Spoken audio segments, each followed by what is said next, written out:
enough tea? You had enough?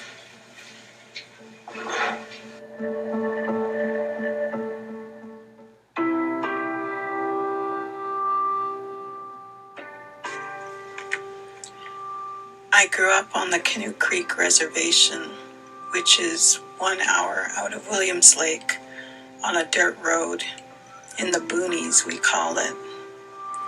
I grew up with my cousins, and we made mud pies and forts and slid down dirt trails for fun. We also spent all of our time picking berries with our families, and if they went fishing and hunting or traveling, we went too.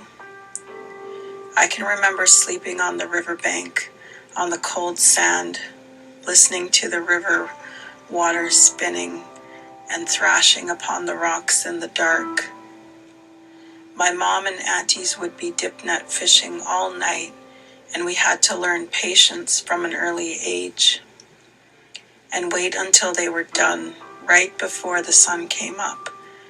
We would be woken up and have to make the long walk back up the steep river trails to the truck. They would always have to make more than one trip carrying the heavy salmon sacks upon their backs. But even us as children would be packing the supplies. We knew that once we returned home, then that's when the real work would start, when the cleaning and the cutting of the fish took place. I always witnessed the hard work my family did, and today I'm a part of this legacy as well, because I teach my children everything that I learned as a child.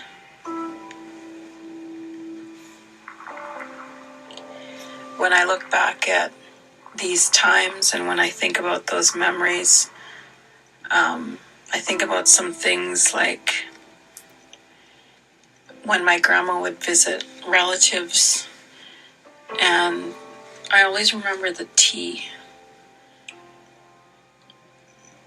It seemed like any place you would go to visit, that's something that was always offered up, was some tea. In Secwepemc we call tea la tea.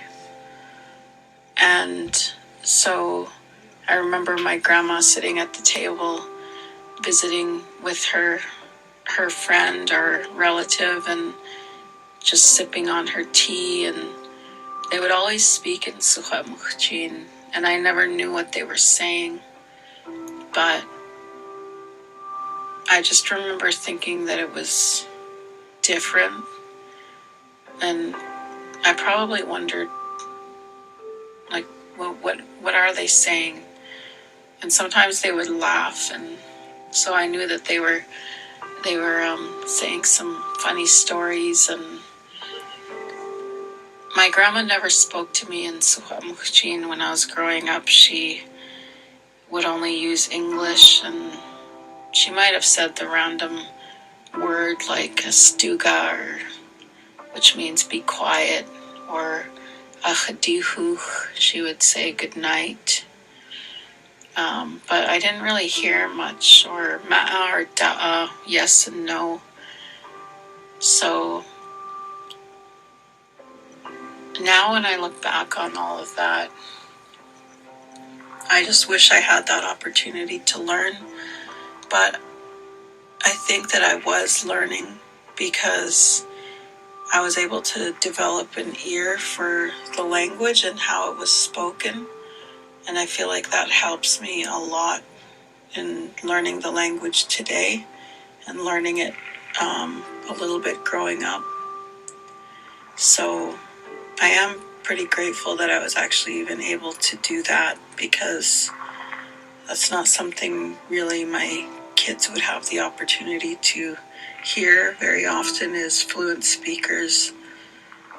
And my grandma's mom, Suzanne, she spoke fluent Secwepemc, and so my mom, she understood the language because she had to grow up with it. So she understood what my grandma was saying, and her grandma was saying. So I think if my mom were to learn the Secwepemc language today, it would be a lot easier than somebody who's never heard the language before.